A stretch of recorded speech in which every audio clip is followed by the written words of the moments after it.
Everybody, this is Hondo Carpenter from here at Raiders headquarters. The draft just concluded. John Spytek and Brandon Jurgen just spoke to us. That video is up that you can go watch.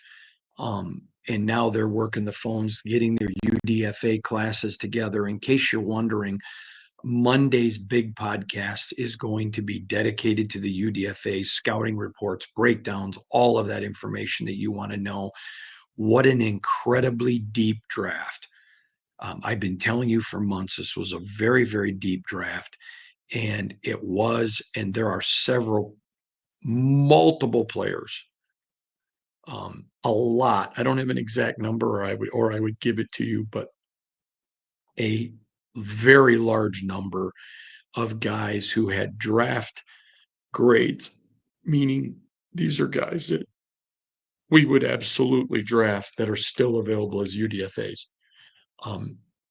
After the draft and during the draft, of course, I'm texting with my friends who are executives around the league, and one of them flat said, "I don't remember a draft in my career with this many guys with draftable grades available as UDFAs." So it's not even over yet. The Raiders are going to sign 15 UDFAs, and they're on the hunt. I want to give a big thank you before we get started to Mark Davis. Incredibly generous with the media. We are not entitled to it. He is not obligated to, but he fed us all weekend, spared no expenses, great prime rib, um, uh, Alaskan crab legs, beef tenderloin, grilled chicken, grilled salmon. I mean, everything Mark does, he does is at a very high quality level. He does not have to do this. I have covered many teams, and the vast majority do not even come close to feeding the media during the draft at the level that he does. It's extremely appreciated. And if I had to leave and go eat, I just wouldn't. And probably missing some meals would not be bad for me. But I personally, we're not entitled to it. And, I don't care if they brought saltine crackers out. I wouldn't eat them on my diet. But the fact that, again, always generous. And I think it's important to live a life of Thanksgiving. In fact, I call it thanks living, and to have a joyful and a uh, gracious and thankful heart. So to Mark, I salute you. I have a ton of stuff to talk about today. Um, and I hope you stick with me. It's going to be a long podcast, but I know you guys in Raider Nation love the insights, the information, all of it. And there's going to be a ton of it today just on how this draft came together. Now, before we get started today, I want to go back um, and I want to go over my original, the last thing I did before the draft. I think it was the day before Wednesday. I gave you my top 10 player list, and there were 12 players because I had three tied at number 10. And I just want to go back for accountability and talk about it. My number one player, Abdul Carter, um, obviously went super early, didn't go one overall, but went super early. Um, Jalen Walker, our number two player, like Brock Bowers last year, who was one of three players with a number one grade. He who dropped from 1 to 13. Jalen Walker drops from 2 to 15, an absolute steal in this draft. Unbelievable steal. The Raiders loved him, loved him. And they had Gene T rated higher, but had Gene T not been there, which on several of my mocks I didn't have, several I did, but on several I didn't have Gene T going there because people didn't think Gene T was going to make it. Had Gene T been gone, and Mason Graham and Will Campbell, um, I think the Raiders would have pulled the trigger on Jalen Walker easily. Maybe even, well, we'll just leave it there. It doesn't matter. Um, but Jalen Walker went 15. Steal. Mason Graham, we had as our third overall player. He went third. Will Campbell, we had as our fourth overall player. He went fourth. Ashton Jeanty, we had as our fifth overall player. But again, they were all kind of crumbled in there together. He went sixth. Travis Hunter, we had as our sixth player. He went second. Armand Membu, we had as our seventh best player. He went seventh. Tyler Warren, Penn State, we had as our eighth best player. He went 14. Cam Ward, we had as our ninth best player. He went 1. O'Marion Hampton, we had as tied with 3 guys as our 10th best player. He went 22. I know the Raiders loved him. Had they traded back, let's say they had gone to 9 or 12, I would not have been stunned if O'Marion Hampton was a Raider. They loved him. They liked Gene Moore, but it was negligible, very close, and they loved O'Marion Hampton. Our 10B, meaning our 11th best player, but still rated as 10, Michael Williams, the edge rusher of Georgia, went 11, and Colston Loveland, the tight end from Michigan, who we had again as a 10, he went, I think he went at 10 overall. So just being accountable to you there. I had a person ask me if I like every player, and no, I don't always like every player or where they're picked, but my job is to not sit here and give you my opinion. My job is to reach out around the NFL and give you opinions. So let me go back because after the Raiders drafted Tyree Wilson, I told you that this guy, the Raiders absolutely 100% can 100%. He was a dude. They called him a dude. And that's exactly what I reported to you. I had concerns about Tyree because of his injuries, because medical doctors, orthopedic surgeons who work on NFL players had expressed to me concerns about his injury, but the Raiders medical staff did all their work. They were fine with it. They thought he was a dude. Okay. Now, I really like Tyree the person, and I am going to give them the absolute benefit of the doubt. I always will, unless it's somebody like a Damon Arnett, where there was such a flood of information anti Damon Arnett. I mean, most teams that I respect had him on their do not even draft board. But my philosophy of coverage is I'm going to find out what people around the league think. There were a ton of people that gave Tyree a pass on his injury, that their medical people cleared him. But they thought, he shouldn't play for a year. The Raiders not allegedly, the Raiders basically looked at his rookie year as a red shirt. And so we're going to grade him after year 4. And I'm going to take them at their word that 100%, there's no backing down. They were convinced, as were others, he was a dude. So we're going to find out, and then that will impact how we reflect back on the Dave Ziegler era. So I thought, first of all, with all of these picks, every one of them except one did not surprise me in a negative way. Several surprised me because guys dropped. And throughout the draft, I was talking to people. In fact, I want to give a big shout out to all of my staff. And we have a huge group that work for me at SI. And I just want to thank them all. Michael and Michael France and Michael Canello and Fernando and John and Zeke and I mean a ton of them. Carter. I'm going to leave somebody out, so I'm going to stop. Literally Thursday night and Friday night, thank God Thursday night that the draft started late. I mean Friday night. So I literally picked up 2 hours worth of sleep. And yesterday, coming into tonight was brutal.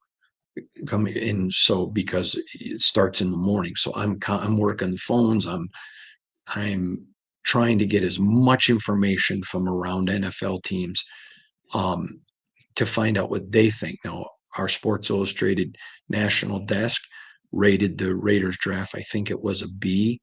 I'll go back real quick and see if I have any way of figuring that out real quick. I don't think that I do, but if I do, I'm going to look. But they gave it a B, and I'm going to go through and tell you what I think.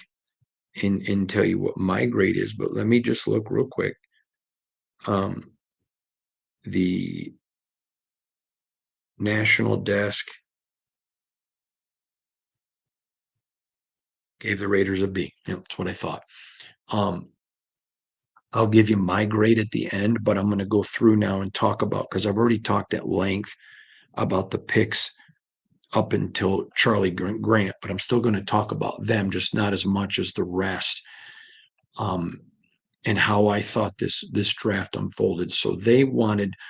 There are three things that Pete Carroll wanted, and obviously, you want great athletic players. Okay, everybody wants that, but he wanted guys with real competitive edge, guys that just play with that echo of the whistle. He wanted those guys that just are um, super competitive. I always laugh. Um, I remember years ago when I was in Little League and we had lost a game and we'd gotten our butt kicks pretty good. I'm gonna say I was sixth grade maybe, and we were all laughing, and one of the parents like, okay, let's go down. I'll buy everybody banana splits. So we get in my dad's car and we're driving home. And I'll never forget this as long as I live. It was a great lesson my dad taught me. And I we're driving home. I said, Dad, they're taking us to the Ponderosa, and not the Ponderosa Steakhouse where we lived. There was a place called the Ponderosa, kind of from the Bonanza type movie. They had great homemade ice cream. And they he goes, son, you just got your butt kicked. And you guys are all over there laughing and joking like it doesn't matter. And he goes, I want you to, whatever you put your face to never accept losing. We're not going to get ice cream. You just got your butt kicked. You're not celebrating anything. I go, all right. And he goes, and you were 0 for 3. So, no, I want this to hurt. I'll never forget that. And a few days later, my dad and I were out fishing and he brought it up. And he said, do you remember that? And I said, yeah. And he goes, son, have you ever heard people talk about sore losers? I said, I have. And he goes, I don't think there's such a thing as a sore loser. Because one day you're going to be a dad and you're going to be tired and want a day off, but you're going to have to get up and go to work because you have a wife and family to provide for. There's going to be a day when you've had a bad day at work, but you can't take it home because your kids need you to be fully engaged with them. And my dad talked about the only, people that don't like sore losers are he goes, find me, stop, Hondo, put this into words. He said, show me somebody that's okay with losing and I'll show you a loser. And he goes, I want you to be competitive. And in our family growing up, whether it was chess or we had a pool table, and if it was playing pool or fishing or whatever, we always competed. Pete Carroll wanted, of course, the great athletic athletes, but he wants guys who compete. And then he wanted high quality human beings. Several of these guys are academic All-Americans or Dean's List or academic awards, the equivalent of the NFL Walter Payton Award winner just for being good guys off of the field.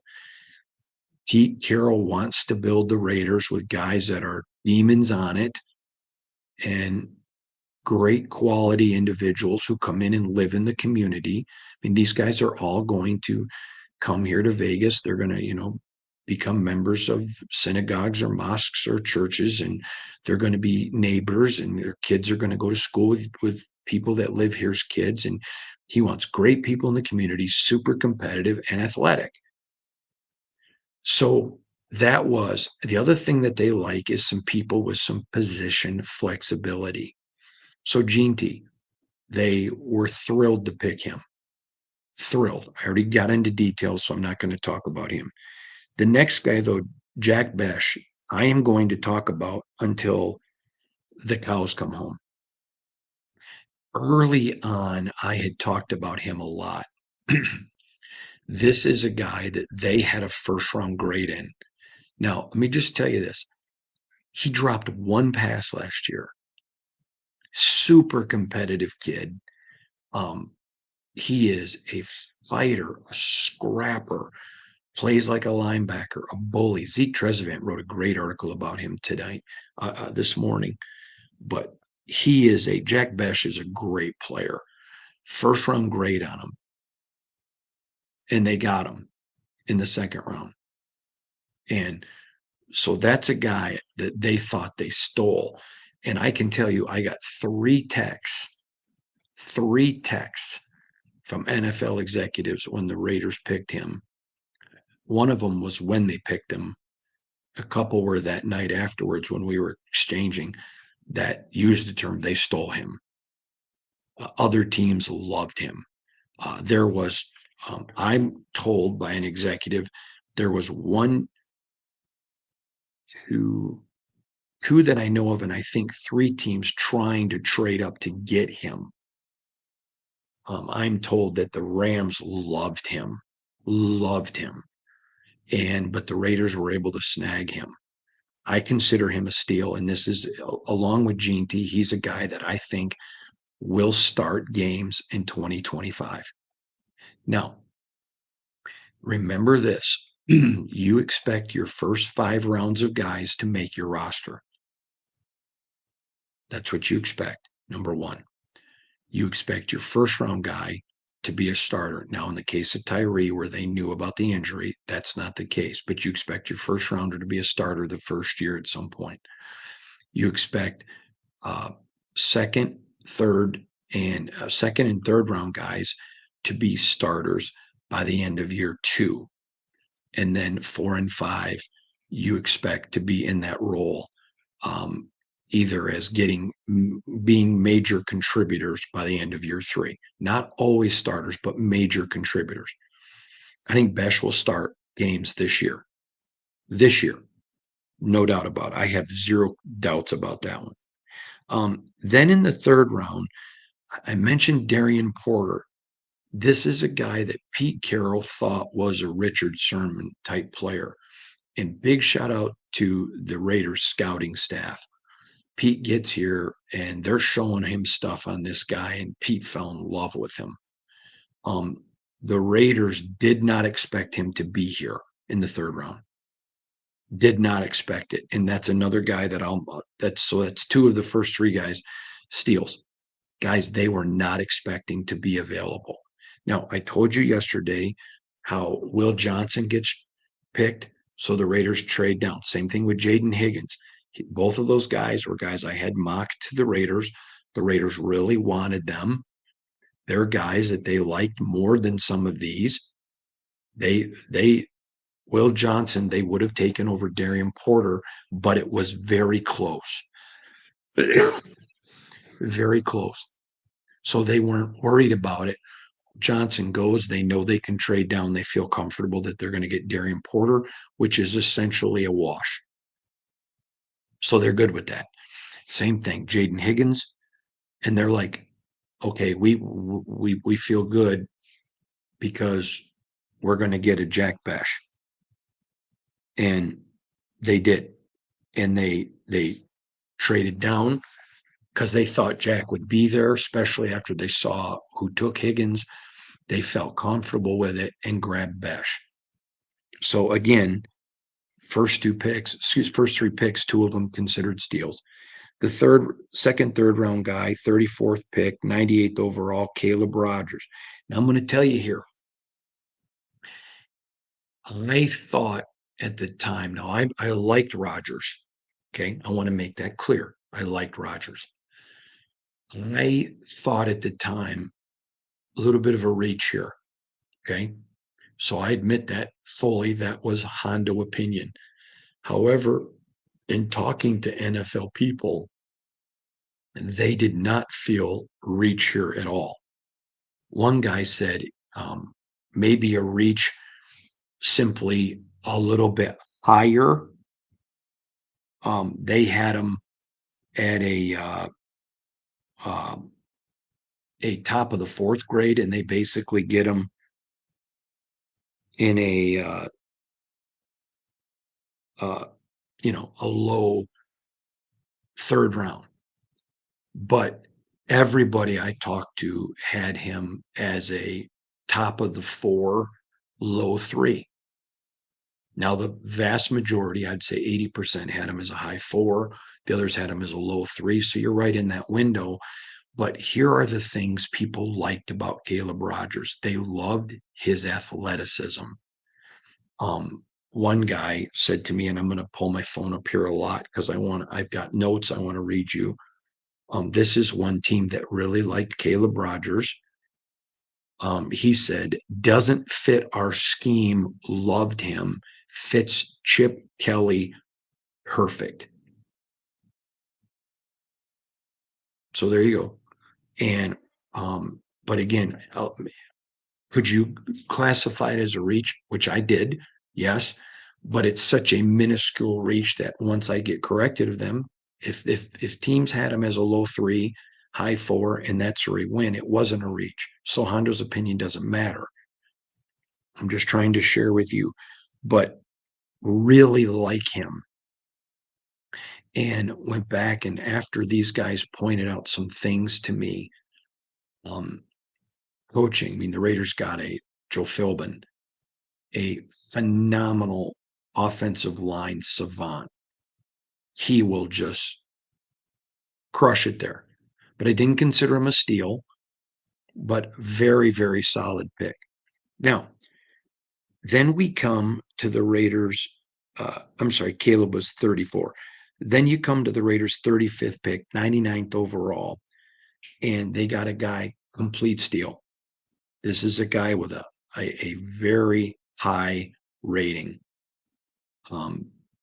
Again, everybody I trust who is good, um, a good and solid drafting offensive line team had him with a high second round pick. But there were just so many offensive linemen in this draft, just so many.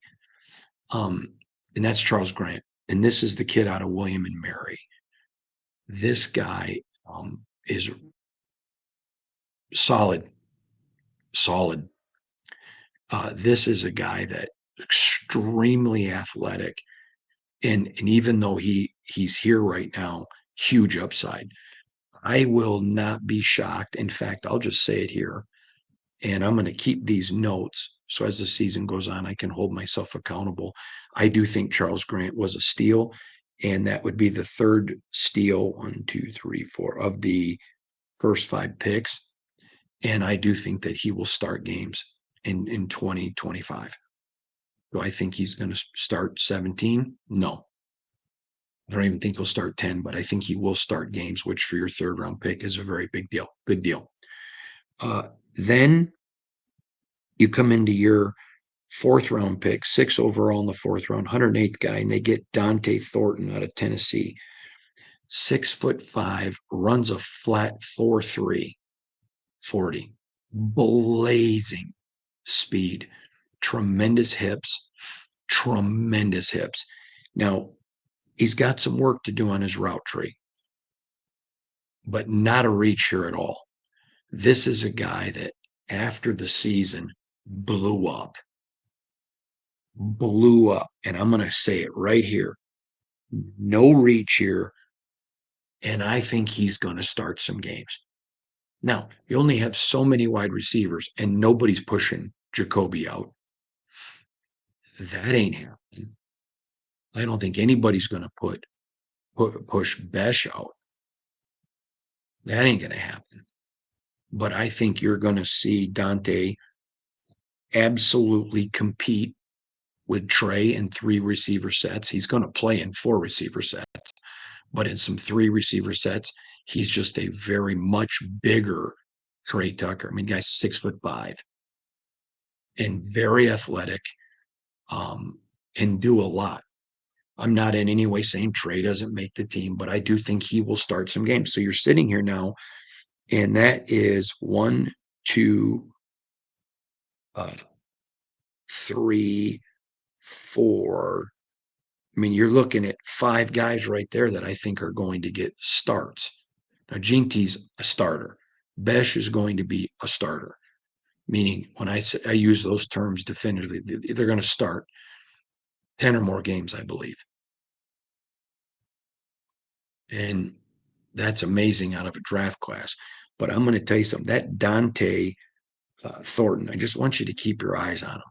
There were teams trying to trade up and get him. There was a lot of people upset when the Raiders got Dante Thornton, and to have gotten him today where they got him when he was really a day 2 quality guy, when you looked at everything with him. And there's some things he's got to button up on. At that size and that speed, he had all of the God-given skills to be a 1. He's not. I'm not implying that he is, but part of that is he's going to get some really good coaching here. But this guy has the potential for sky is the limit with him. This guy's limit is him. There's an old saying called "How strong is your want to?" And I heard an old preacher one time preach a message: "How strong is your want to? Quit blaming everybody else. How strong is your want to? Do you want to lose weight? Okay, great. How strong is your want to?" Anybody can say they want to lose weight. Are you willing to do the things to lose? Years ago, Bobby Knight, the legendary coach at Indiana and Texas Tech and Army, talked to me about winning. And he said, I don't care about people that say they love to win. Everybody loves to win. But do you love to win enough that you love to prepare to win? That's really good. I'm going to tell you this, and I'll make this call right now, and I'm going to tell this to Dante when I talk to him the next time. I've talked to him once, but the next time I talk to him is I'm going to tell him that Bobby Knight story and say, this is what I say about you, that you have all the God-given tools to be a Calvin Johnson type receiver. Talking about height and speed. Now, he's not Calvin, and I'm not pretending that, but he has all of the Calvin intangibles. Now, does he have the will to become that? I think he's special. The Raiders are 100% convinced he does.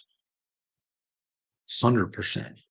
And again, there were teams trying to trade up to get him when the Raiders selected him. So that's a big deal. And I know that for a fact because one of my friends' teams was one of the teams trying to get up. And he just sent me a text when the Raiders picked him. I thought that was pretty funny. Next, the Raiders went and got the second guy that at first I thought, and this is Hondo opinion, was a reach. Talking about Tonka Hemingway from South Carolina, the defensive tackle. Now, obviously, the Raiders didn't think he was a reach, and I reached out and texted with several of my friends from NFL teams to get their assessment of Tonka. And all of them said that he was probably picked right in the right zone, kind of where they saw him too. I had a couple tell me that he may have gone a little bit higher than them, but if you knew he was the guy you wanted in the board, the way the board is falling, now you go take him. Now, I'm going to say this right now. The Raiders are betting on Tonka with his upside. He's played a ton of different positions. He hasn't really had a chance to just settle in and at one spot. He can do a lot of different things. And so he's been moved all over the place. He's been an edge. He's been a 3 technique, a 5 technique. He's been all over the place and not really had a chance to put down roots. Now, before I moved to Vegas, I never knew this, but palm trees don't have, the deep roots like the oak trees where I'm from in Michigan, or the maple trees or the walnut trees.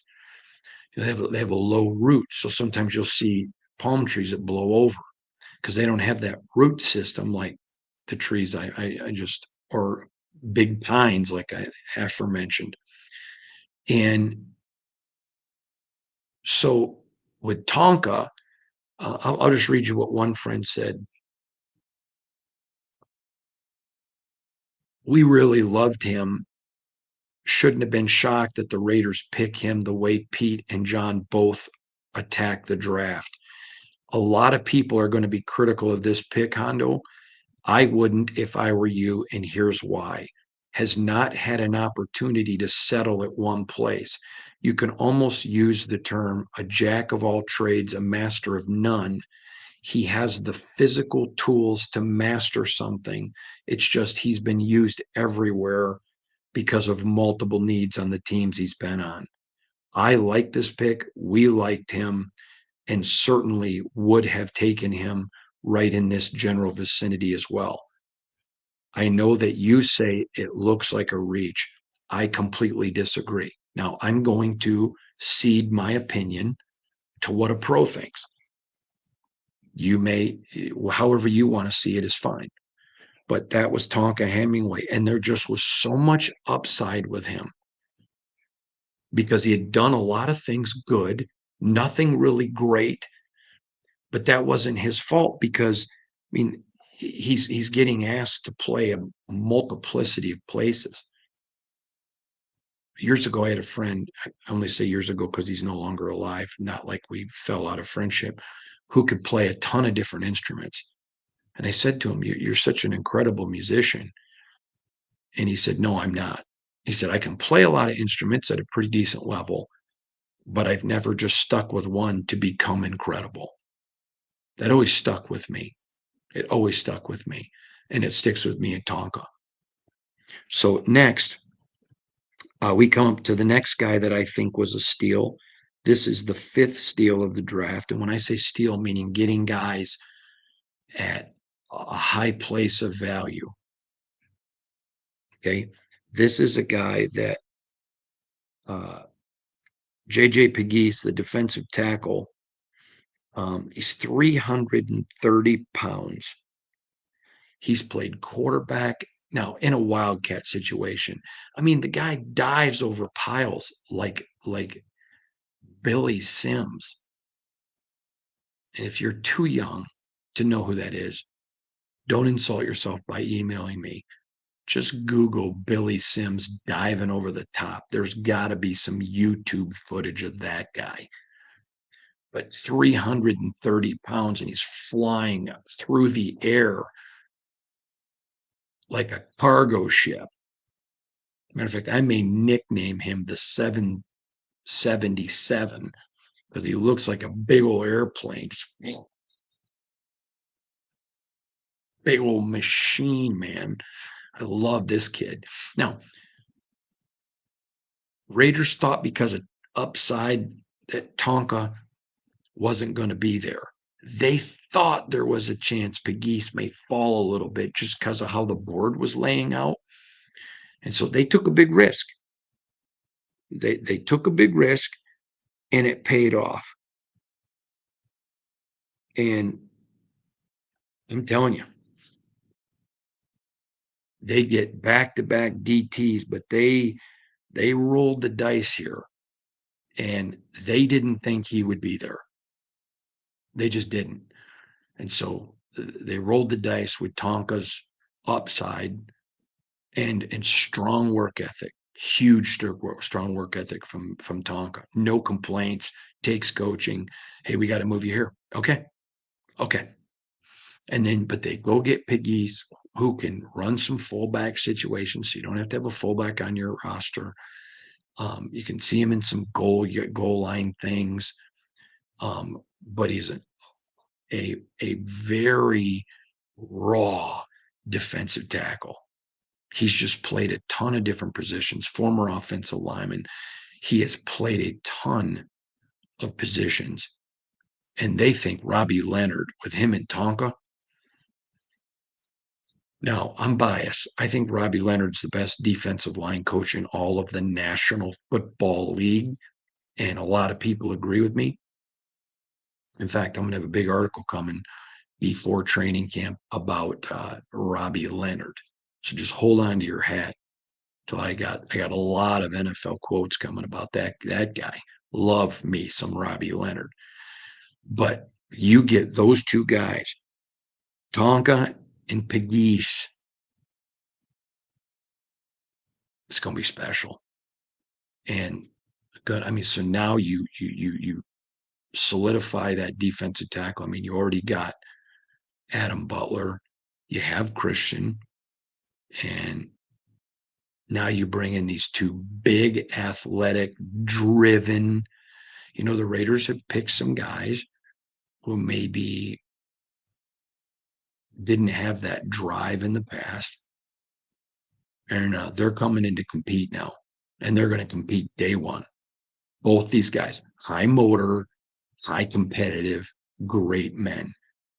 But I just thought Pegues was a steal. Then sixth round, and remember now, when you're looking at six rounders, these are guys you hope who make the practice squad. I think, you go with Tonka in the fourth. You don't have a fifth round. You're rolling the dice. You don't expect Pegues to be there. And here's a guy with a fourth round grade. And you're able to just nab him. That's why he's a steal. And so where you grade him, you expect him to make the roster. All right. Then you come in, your second sixth round pick, 37th overall, 213, and you get, you know, played QB, wide receiver, Tommy Mellott. And I've heard him called Mellott and Malott. I'm going to call him Mellott till I'm told differently. But this is a guy, he wins the small school Heisman. He can just do a lot. He's instantly going to be a punt returner, kick returner. You're going to see him right there. So I expect him to make the team. He's going to immediately battle Dylan Labe. I don't know that it's going to be a real big battle. I love Dylan Labe, the kid. I love the kid. This is not a slam on him at all. But I think Millett's going to compete day one to make it hard for Labe to make the roster. I do believe that. And so, you just instantly come in and this guy's going to be able to do a lot. He understands because he's been a quarterback, route trees, running routes. He's got tremendously good hands. And so, again, here's a six-round guy you hope to make the practice squad. I think is going to make their roster. I want you to think about this for a minute. So you got Jacoby, you have Besh, you got Dante Thornton, you got Trey Tucker, and Tommy. There's five receivers. And remember, because Tommy does kickoffs and punt returns, and if he's also going to play that receiver spot, that means you don't have to have two roster spots, one for your designated kick returner and punt returner, and then one. So you don't have to carry six wide receivers. Now they still might. They still might. They've got some other receivers on this roster. But the point is, might is better than have to. Now, the next steal, and I told you there's 1, 2, 3, 4, 5, 6 steals here. 1, 2, 3, 4. Yes. 1, 2, 3, 4. No, 7 steals out of their 11 picks. That is unbelievable. I don't know that I've ever had a draft with that many steals. Those are guys drafted lower than where you valued them at. Okay. So then you come into sixth round, 39th pick, 215th overall, and they get Cam Miller, the quarterback out of North Dakota State. He's like 45-3 in his career. He's a winner. He's a high competitor, huge, ability to complete the ball, can make all the throws. He is a pocket passer with a caveat, with great running ability. Now, you may remember, I've told you this a lot. Fans want the guy who takes off running. But if you look at Patrick Mahomes, who I believe is the best quarterback in the NFL, if you look at Josh Allen, who I believe is second, Jalen Hurts clearly in that argument for second. If Jalen's not second, he's third. And I think right now I'd still give the nod to Josh, but Jalen is a close second. All three of those men stay in the pocket as long as possible, and then run when they have to, even though they all can run. Now, Cam Miller, and if you've not watched a lot of North Dakota State games, I really encourage you to start watching those games. Great football up there for the Bison. But one of the things that he does is early in his career, he would stay in the pocket and he wouldn't move. But as he got comfortable, he used his feet. So this is a guy with an ability. I mean, how many times have we watched Aiden O'Connell or Derek Carr and thought, run? Maybe you haven't. I have a lot. And we've seen that. I blame Aiden O'Connell ran a lot more at Purdue than he has here. And that's because he gets here and Josh McDaniels didn't want him to. They're going to want him to run as a last resort. Chip Kelly wants that. All right, so let me tell you what happens with Cam. They really liked Cam. They brought him in for a top 30 visit. They really liked him a lot. And so I believe this is Hondo opinion that they thought Will Howard or Cam and they would be happy late. And it worked out that they just had some other guys drop that they didn't expect to drop. And you see Howard and you see Miller still on the board. And you're like, well, okay, I'm going to take these guys because people are dropping. And so they were thrilled with Cam. The Raiders did not have a 6th-round grade on him at all. I can tell you that factually. And so to be able to get him in the 6th round was a steal. Was a steal. Am I sitting here saying he's the Raiders quarterback of the future? No, I am not. Am I saying he could be? Yes. And I'm going to get to Aiden O'Connell in a minute. And then the last player pick, 7th rounder. Again, remember, you expect your 6th or 7th rounders. Your hope is that they make the practice squad. They go get a guy, Cody Lindenburgg. And I had a chance to talk to him tonight. Many of you know PJ Fleck, the coach of the Minnesota Golden Gophers, is a really good friend of mine, been a friend a long time. I love PJ. I love him as a coach. I love him as a man, great father, tremendous husband. He's a guy I would let my kid play for in a heartbeat. A lot like Pete Carroll, wants competition at everything, wants his guys competing all the time, but yet he's a real upbeat, encouraging coach, not afraid to get in your face. But so I'm very familiar with Cody because I watch pretty much all of PJ's games because he's a friend. You know, there are 5 or 6 teams that I DVR their games because they're my friends and I want to watch every game. Cody is a super smart, ethereal player. Again, stolen in the 7th round. There was not any chance. And so they're looking at it thinking, man, okay, we can't take a risk anymore on Miller. We got him higher than this. Let's pick him. And then they're thinking, Cody's there. Now there were a couple of linebackers that they liked, but they kept thinking Lindbergh is still there. What in the world? And I even asked Brandon and Spytech about it after the game. After the thing, go watch the film about. Had to be stunned he was there. And so they get Lindbergh. Now, let me tell you, we're the green dot, 5 years at Minnesota. And he's a guy, understands the playbook and the defensive scheme. He has a mentality of a Spills. Okay. Am I saying he spills? Today he's not. But he's where Spills was when he came into the league, and the Raiders just got him in the 7th round. Total steal. I would challenge you, go back, find his film, watch how he's moving. He's moving defensive linemen. He's moving linebackers. There was one game, I think it was Purdue.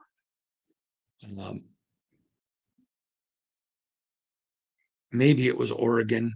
I think it was Purdue. But there are games where he's moving defensive backs around, and he's a Mike. Usually you want your Mike kind of watching and you have a safety like Marcus Epps did last year, but he's keeping well before the injury and in the year before, but he's moving guys behind him. It's like he has eyes in the back of his head. He's a sure tackler. They were stunned. In fact, I was told that when he was there, when they picked in the seventh round, that it was a very happy room. So again, I Sports Illustrated National gives it a B. As a beat writer, I'm going to give this class a B plus, but the grade doesn't matter right now. You're only grading up to this point on potential. And let's be frank, the only grade that matters is after 3 years. So when we grade today, I'm not saying this is where I expect them to be in 3 years. It's not saying this is what the grade's going to be in 3 years. It says this is where they project. So if we come back in 3 years and say, okay, this is where it projected, it ended up being A or an A minus or an A plus or stays at a B plus, great. If it goes below, then you know that the class didn't pan out. Well, you can't blame the Raiders if the Raiders have the coaching and the facilities and everything that's needed and a class doesn't pan out. I mean, the players have to have some say in this too. How strong is your want to? So I thought this was a terrific class, a great draft in totality. And there are a bunch of UDFAs out there. There are a bunch. Again, I told you, one guy told me in his long career, he doesn't remember this many guys with draftable grades still being available. So I'm telling you, big day. Very, very big day for your Las Vegas Raiders. And I'm telling you this from NFL standpoints. I just got a fax. Not fax, a text. I asked a friend of mine, a very respected NFL executive, looking at the Raiders Hall, when you get time, throw me a grade. What do you think? And he put B plus two. Um, I'll read his tech. I just got it, so I got to make sure this guy has a tendency to have some colorful language. This is what he said. Uh, I give it a B plus Hondo. Several guys in there picked way below their value and grade. This was a very good draft. This is what I expect from a John Spytek led front office. That's a good one. If I get any more while we're talking, I'll read them to you. But so I'm going to have more next week after I talk to everybody. I have some specific questions that I'm going to ask them about this class. But again, a couple of guys, my initial reaction was a little bit of a reach. But when I talked to NFL people, that was not the perception. Now, I want to go back and talk about Tyree for a second. The Raiders were all in. This guy's a dude. Okay. And there were a couple of teams, but only a couple, that told me they thought the Raiders reached because of his injury. Every medical doctor who works on NFL people that I'm friends with told me they thought it was a reach, but the Raiders were convinced. So you know what? Okay, he's a dude. And we'll judge it after 4 years, not the usual 3, and you remember why. But I'm telling you, in defense of the Raiders, he was considered by many teams, talking about Tyree, a dude with his talent. Now, I think we'll talk about it after his 4th year and get into more detail, but there you go. I give it a B plus. I thought it was a tremendous draft, and I think the UDFA class has potential to be super good. I will just say this to you. If you are a marginable player on the Raiders or a practice squad guy, I would be concerned about my job. The Raiders just brought in a bunch of competitors, a bunch. I have a buddy who was on the Notre Dame team when Lou Holtz took over at Notre Dame. And Lou Holtz gets there. And I said, I asked him one time, tell me about that transition. And he said, the players that Lou brought in weren't like the players that were at Notre Dame. And we could easily and quickly tell, uh, now we know why our coach got fired. And I asked him, how'd you react to it? He goes, I just bore down and decided I'm going to work like these guys. And he was able to be successful under Lou. But I think a couple things happened. Excuse me. A couple things happened. The Raiders got significantly better as far as talent on the roster. But they also sent a message.